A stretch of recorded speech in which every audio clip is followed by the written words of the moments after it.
The sun burned low over the cracked spine of the Nevada desert, bleeding orange across the sky like a wound that wouldn't close.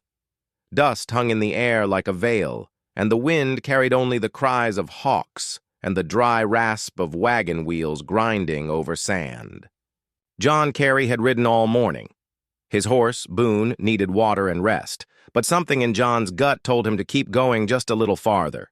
He wasn't a man of voices or visions, but sometimes, just sometimes, he listened to a feeling. That feeling brought him to the ridge above Red Bluff Trail at just the right time.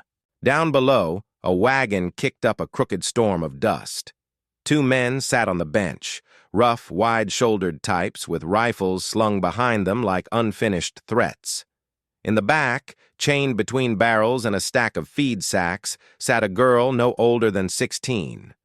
She wasn't crying. That's what stopped John's heart cold. She just sat there, perfectly still, like the desert had already taken her spirit. Her hair was matted with sweat and sand, and her wrists looked raw where the rope bit into them. But it wasn't until the wagon hit a rut and jolted her forward that she looked up, and their eyes met. John's hand went to the reins. For half a breath, neither of them moved. And then she did something he wouldn't forget as long as he lived. She brought her hands together, fingers clasped, and bowed her head toward him. It was small, almost invisible. A plea, not a wave, not a scream. Just a quiet, desperate begging motion, like a girl who had no more strength to fight, but hadn't given up all hope someone might still hear. The wagon turned a bend and vanished behind a wall of rock. John sat frozen in the saddle. He should have followed. But his mind betrayed him with questions. Maybe it was nothing. Maybe she was a servant. Maybe she was being transported to family in the next town. Maybe. He made camp that night beneath a dry mesquite tree. But sleep wouldn't come. That girl's eyes, wide, hollow, too old for her face, burned in his memory. He thought of how the men had looked around as the wagon passed. Casual, unafraid, like they didn't expect anyone to question them. Like they knew no one would. And still, John did nothing. He was no lawman. He'd come west to forget the war, to build a fence around his heart and never let the world in again. It wasn't his business. But the desert didn't sleep, and neither did he. By dawn, Boone was saddled. John packed light, left the fire cold, and rode east, toward where the wagon had gone. He didn't know what he'd find. He only knew he couldn't live with himself if he didn't try. At the edge of a canyon, he found something. Not her, not yet. But he saw the vultures circling in slow, patient spirals. Something was wrong. He rode harder. The wind was sharper now. It whistled low and mean through the canyons, tugging at John Carey's coat like it wanted him to turn back. But he didn't. He rode faster. Boone's hooves kicked up red dust and brittle rocks as they wound down the narrow pass. John's eyes scanned the horizon, the trail, the sky, and always those damned vultures circling like they already knew the ending. And then he saw it. Not a body, not yet. First came the tracks. Wagon wheels, stamped deep in the sand, but not in any straight line. Whoever was driving was either drunk or in a hurry. Then the boot prints, at least two men, heavy, stomping. And then a smaller set, lighter, scattered, dragged. John dismounted and followed on foot. The wind dropped suddenly, like the desert itself was holding its breath. And that's when he heard it. Not a sound, exactly, more like a shift, like something alive trying not to be. He turned the corner of the canyon wall and stopped cold. There, in a flat patch of sun-blasted earth, was a hole. And in it, buried to the neck, was the girl. Her face was blistered and covered in flies. Her lips, cracked and silent, trembled faintly with each shallow breath. Her hair, tangled with dirt, stuck to her cheeks in clumps. Only her eyes moved, wide, unfocused, locked somewhere between terror and surrender. John dropped to his knees.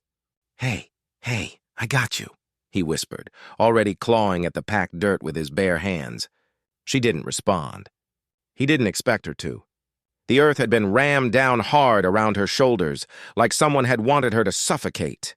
Her arms were beneath the dirt, her legs God knows how deep. She couldn't move a muscle, couldn't fight, couldn't even blink without stinging pain. John's heart roared in his chest as he dug faster, harder, scooping handfuls of sand and rock with wild urgency. He cursed under his breath, not at her, but at himself. He should have acted sooner. He should have turned his horse the second she looked at him. That wasn't a servant girl in the back of that wagon. That was someone being led to die. He pulled off his coat and wrapped it around her shoulders as the first layer came loose. Then he poured water from his canteen over her face, gently, wiping the grime from her eyes. She flinched, but she was alive. "You're all right now, you hear me? You're all right." Behind them, Boone stirred. John looked up. The wind carried something new, voices. Far off, two of them, men, laughing. John's jaw tightened. His hand went to the revolver at his side, still caked in trail dust. They were coming back, and this time they wouldn't be laughing for long. He turned back to the girl and pressed his hand to her cheek. "I'm not leaving you again." Then he stood and walked toward the sound.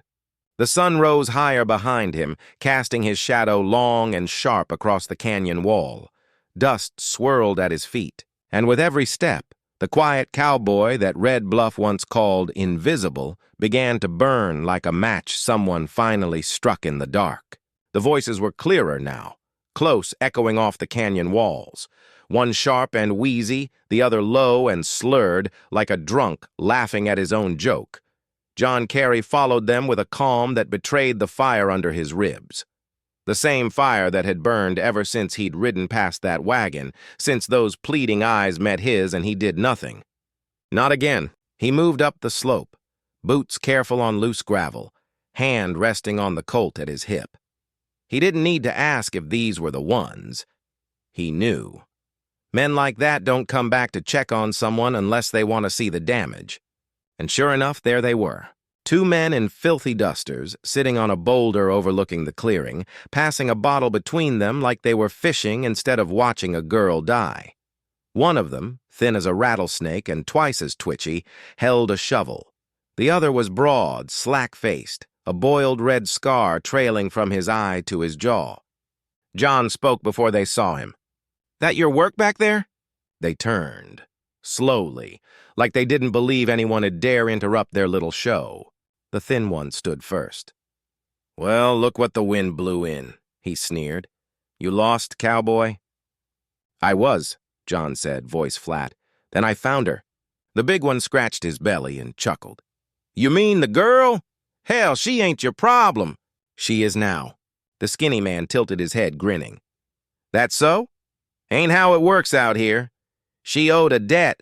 We collected. Fair's fair." "What was the debt?" John asked. They glanced at each other, then shrugged. "Her old man drank himself through half the saloon's whiskey and skipped town. Left her with the tab," said Scarface. $50 and change." "So you buried her alive. She was still breathing, weren't she?" The thin one grinned. "Sides we was gonna dig her out. Maybe." John stepped closer. "Dig her out and sell her somewhere else, you mean?" Thin man's hand twitched toward his hip. "You got a lot of questions for a man riding solo." "I'm not alone," John said. Behind him, from the clearing, came a weak cough. The girl, still alive, still fighting. And with that sound, the air shifted. Because John Carey didn't reach for his gun like a quick-draw kid looking for glory. He just moved.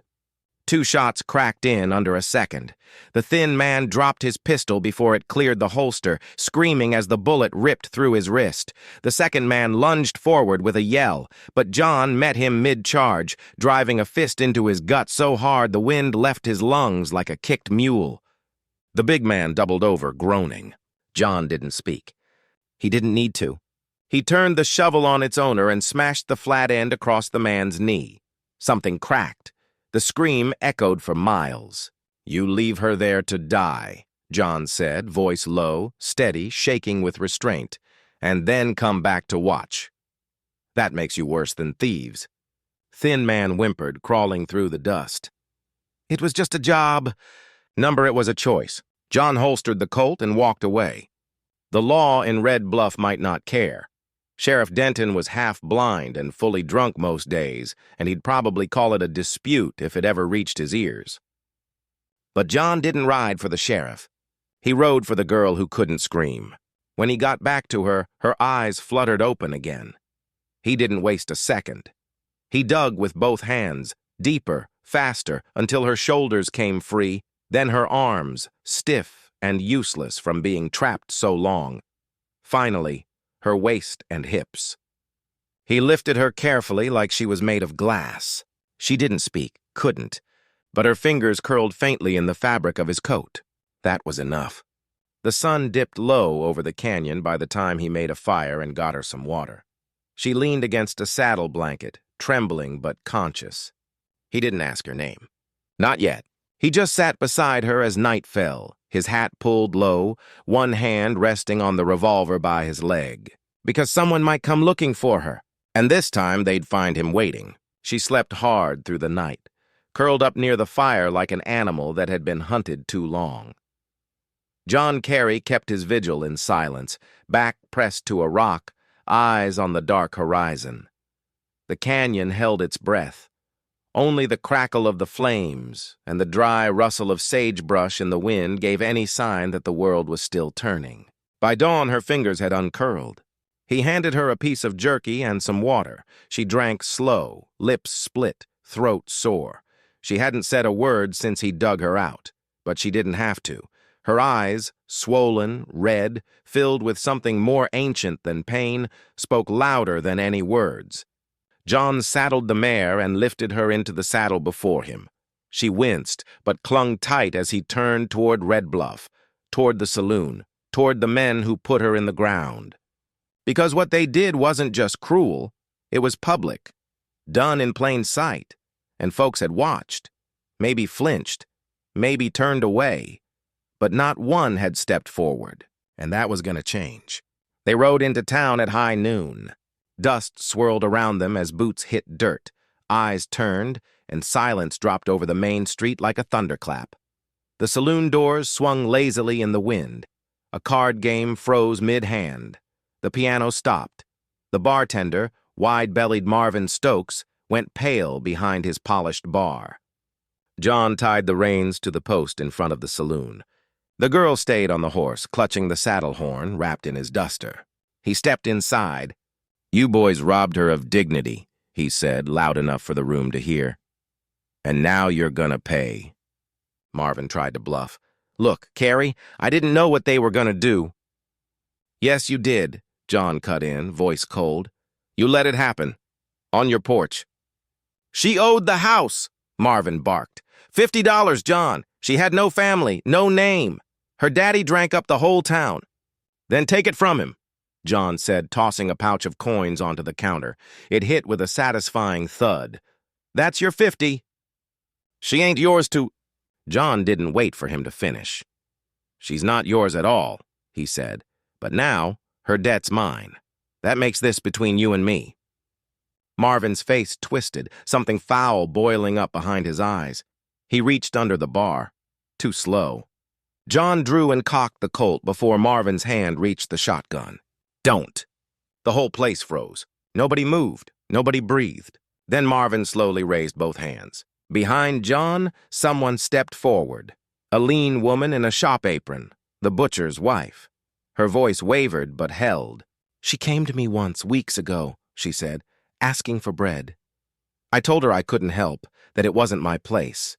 Another voice joined, an old man from the freight yard. "I saw them ride out with her. I knew what it meant. I didn't stop 'em." And another, and another. One by one, the townsfolk looked at themselves, at each other. And what they saw, they couldn't stomach. John didn't lecture. He just holstered the gun. He walked back outside, helped the girl down. She stood shakily. Her voice cracked as she looked up at him and whispered, just loud enough for him to hear. "Thank you." He nodded. "You remember your name?" She hesitated, then shook her head. He studied her. The wind caught strands of her matted hair. Dust still clung to her lashes. But something had returned to her gaze, light, however dim. "Then I reckon it's time you picked one." They rode out that afternoon, not away, but forward. He left no message, no warning. He didn't need to. Because Red Bluff wouldn't forget. Not the silence, not the girl, not the cowboy who stopped in the road, turned back, and faced the kind of men that towns learn to fear, and beat them with nothing but grit and grief. And somewhere beyond the buttes and sun-baked ridges, the girl, now wrapped in the warmth of a name she'd choose for herself, looked out at the world not as a burden to be bartered, but as a soul with a second chance. And John Carey? He didn't ride for applause. He didn't ride for thanks. But sometimes a man doesn't need to say a word to be heard. Sometimes he just needs to stop when no one else will.